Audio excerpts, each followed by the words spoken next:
केंद्रीय मंत्री गजेंद्र सिंह शेखावत का एक वायरल वीडियो अब राजस्थान की सियासत में नया बवाल खड़ा कर रहा है। वीडियो में मंत्री अधिकारियों को सख्त लहजे में नसीहत देते नजर आ रहे हैं कि जिसके बाद विपक्ष अब हमलावर है। गोविंद सिंह डोटासरा ने इसे प्रशासनिक व्यवस्था का अपमान बताते हुए सरकार पर तीखा निशाना साधा है।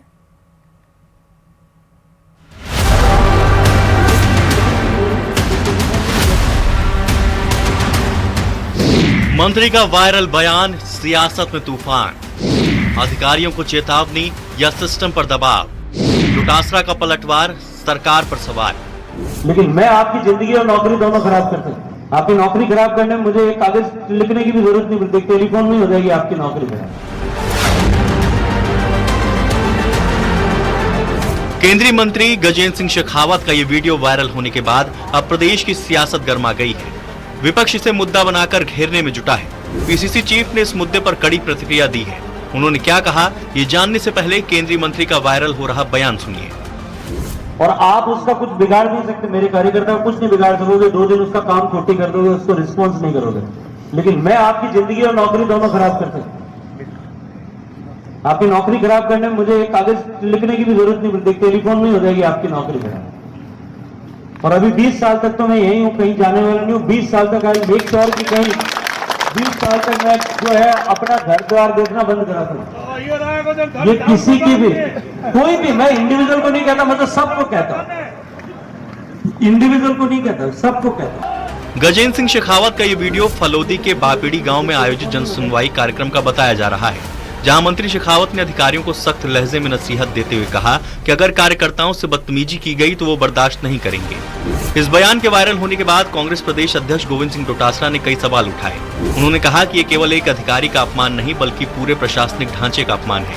उन्हें मुख्यमंत्री प्रधानमंत्री से बात करनी चाहिए, न कि अधिकारियों को धमकाना चाहिए। मैं ये कर दूंगा, मैं वो कर दूंगा। मैं समझता हूँ कि केंद्रीय मंत्री के लिए इस तरीके की भाषा बहुत ही दुर्भाग्यपूर्ण है। हम लोग इसकी निंदा करते हैं। सारे अधिकारियों पे असर हुआ, पूरे प्रशासनिक अमले को उन्होंने धमकाया है। 1-2 अधिकारी को नहीं, नाम लेके नहीं, पूरे प्रशासनिक अमले को। यानी इस सरकार को वो खुद कटघरे में खड़ा कर रहे हैं कि हमारी सरकार फेल है, हमारे जैसे लोगों की भी यहां पर चल नहीं रही है। इसका जो आश्चर्य है, लेकिन उनको मुख्यमंत्री जी से बात करनी चाहिए थी, देश के प्रधानमंत्री जी से इसकी शिकायत करनी चाहिए कि न कि अधिकारियों को धमकाने का काम कर रहा है। इतना ही नहीं, पीसीसी चीफ ने गैस संकट, पंचायत निकाय चुनाव, ओबीसी आयोग और प्रशासनिक व्यवस्था जैसे मुद्दों पर सरकार को विफल बताया। डोटासरा ने घोषणा करते हुए बताया कि 1 अप्रैल से 1 महीने तक संगठन बढ़ाओ, लोकतंत्र बचाओ अभियान चलाया जाएगा, जिसका उद्देश्य संगठन को मजबूत करने के साथ साथ लोकतांत्रिक संस्थाओं को बचाने की लड़ाई को जनता तक ले जाना है। 1 अप्रैल से हमने एक स्लोगन के साथ में काम करना हम लोग शुरू करेंगे। 1 महीने तक संगठन बढ़ाओ, लोकतंत्र बचाओ। लोकतंत्र इसलिए कि संवैधानिक व्यवस्था होने के बावजूद पंचायत चुनाव और नगर निकाय के चुनाव ये सरकार करा नहीं पा रही है, केवल और केवल बहाने ढूंढ रही है। डोटासरा के मुताबिक राज्य निर्वाचन आयोग बार बार सरकार से आंकड़े मांग रहा है, लेकिन सरकार उन्हें उपलब्ध नहीं करा रही। उन्होंने आरोप लगाया कि जानबूझकर पुरानी मतदाता सूची से चुनाव कराने की तैयारी की जा रही है और प्रशासनिक अधिकारियों को भी अन्य स्थानों पर भेजा जा रहा है, जिससे चुनाव की तैयारी प्रभावित हो रही है। Bureau report, news 18 Rajasthan.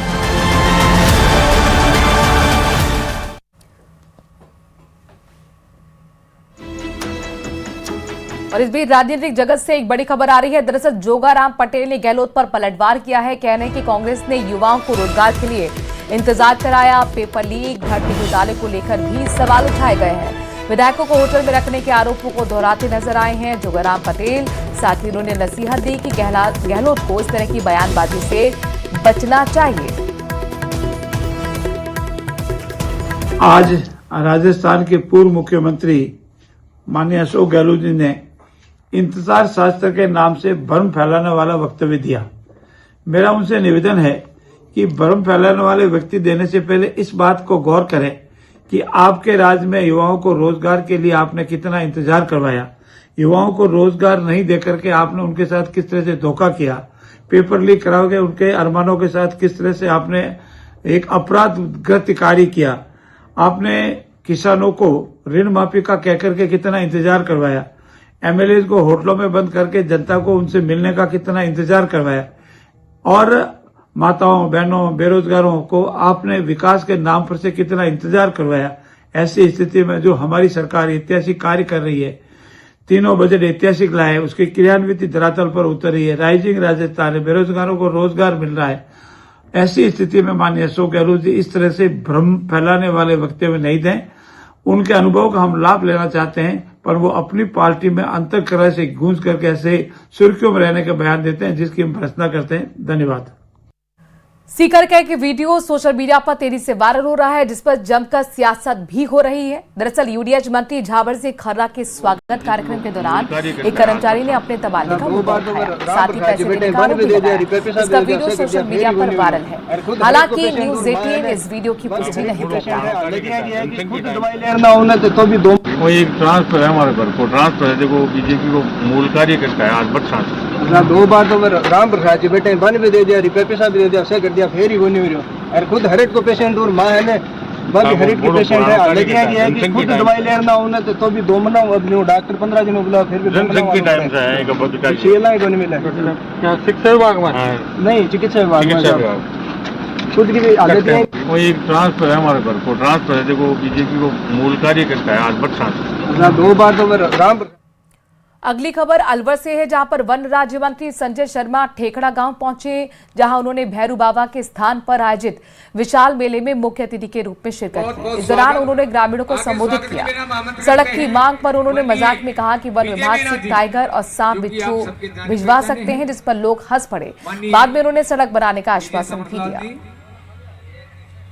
आपका इस मंच पर बहुत मेरे पास तो वन पर्यावरण विभाग है, भालू चाहिए तो भालू भेज दूंगा, पैंथर चाहिए तो पैंथर भेज दूंगा, टाइगर चाहिए तो टाइगर भेज दूंगा, ये सांप बिच्छू नेवड़ो चाहिए तो भाया हुआ भेज दूंगा। और बताओ यार ज्यादा काय मदद कर सकते तुम्हारी में। अभी बाबूलाल जी ने एक सड़क के बारे में बताया कि फॉरेस्ट विभाग ने वो सड़क रोक दी बनती हुई को। मैंने आपसे आग्रह किया है कि पीडब्ल्यूडी का जो एक्शन है, परिवेश पोर्टल भारत सरकार का एक पोर्टल है, उस पर आप उनसे आवेदन कराइए। एनओसी देने का काम आपका ये प्रतिनिधि, आपका ये बेटा करेगा और उस सड़क को हम बनवाएंगे। और जिस सड़क की मांग अभी आप सबकी ओर से, संजय की और आप सबकी ओर से आदरणीय सरपंच साहब ने रखी है, आप वो सड़क कहां से कहां बनेगी वो मुझे लिख के दे देना। और मुख्यमंत्री आवास पर अहम बैठक हुई है। ब्रेकिंग न्यूज आपको बताते हैं, इससे जुड़ा बड़ा अपडेट बता दें। सीएम बजला शर्मा की अध्यक्षता में एक गैस के निर्बाध आपूर्ति को लेकर बैठक बुलाई गई थी। बैठक में राज्य सरकार के वरिष्ठ अधिकारी और गैस कंपनियों के प्रतिनिधि भी शामिल हुए। मुख्यमंत्री ने कहा कि देश के प्रधानमंत्री ने भी देश को आश्वस्त किया है कि निर्बाध आपूर्ति जारी रहेगी। मुख्यमंत्री ने आम जनता को आश्वस्त किया है कि कहीं भी गैस, पेट्रोल और डीजल और उर्वरकों का संकट नहीं है, पर्याप्त उपलब्धता है। बजला शर्मा ने कहा कि आम जनता को किसी तरह की कोई परेशानी नहीं होने दी जाएगी। साथ ही अधिकारियों को निर्देशित किया गया है कि कालाबाजारी, जमाखोरी पर तुरंत एक्शन लिया जाए। कोटा वो शहर जहां लाखों लोग सपने लेकर पहुंचते हैं, और वो सपने हैं डॉक्टर, इंजीनियर बनने की। शिक्षा की काशी में इस वक्त एडमिशन का सीजन अपने पीक पर है और हर दिन हजारों स्टूडेंट्स पहुंच रहे हैं।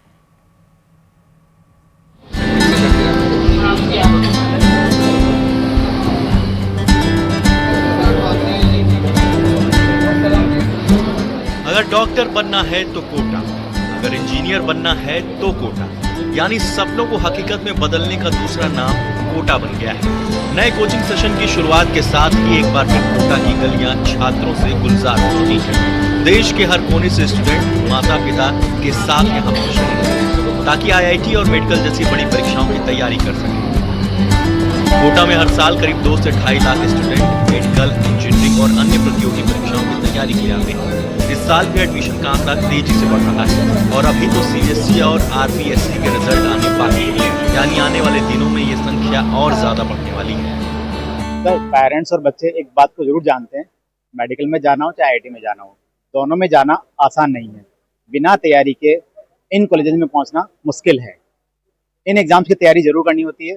तो बच्चे 10वीं के बाद से ही इन एग्जाम्स की तैयारी के बारे में अलग अलग चीज़ों के बारे में जानना शुरू कर देते हैं। उनको मालूम है कोटा का रिजल्ट बेहतरीन होता है, कोटा के अंदर टीचर्स बहुत ही बढ़िया हैं, उनका अनुभव बहुत अच्छा है, कोटा के अंदर रहने की सुविधाएं वो भी बहुत अच्छी है, और बच्चों को आपस में एक दूसरे को देख करके जो कंपटीशन की भावना आती है उसके कारण परिणाम और अच्छा आता है। इसलिए यहाँ पे बच्चे कोटा में ज्यादा आते हैं, और इस बार अच्छा लग रहा है कि मार्च के महीने में इतनी जल्दी बच्चों की संख्या बहुत अच्छी है। खास बात यह है कि उत्तर प्रदेश और बिहार से आने वाले छात्रों का क्रेज सबसे ज्यादा है, लेकिन अब देश के लगभग हर राज्य से स्टूडेंट कोटा पहुंच रहे हैं। कारण साफ है, कोटा के कोचिंग संस्थानों का रिजल्ट, चाहे IIT हो या मेडिकल, हर साल यहाँ से निकलने वाले टॉपर्स इस शहर के भरोसे को और मजबूत कर देते हैं। तो सपनों की उड़ान हो या सफलता की तलाश, हर रास्ता इस वक्त कोटा से होकर गुजरता नजर आ रहा है। देश में देश के अलग अलग हिस्सों से पेरेंट्स हो या फिर बच्चे, उनकी पहली पसंद होता है कोटा, जो उन्हें कोटा लेकर के आता है। और यही कोटा का दृढ़ निश्चय है कि जो कोटा आता है अपने सपने को लेकर के आता है, वो सपना और सपने को साकार करने की जो सीढ़ी है उसकी शुरुआत भी कोटा से ही होती है। हिमांशु मित्तल, न्यूज़ 18 कोटा।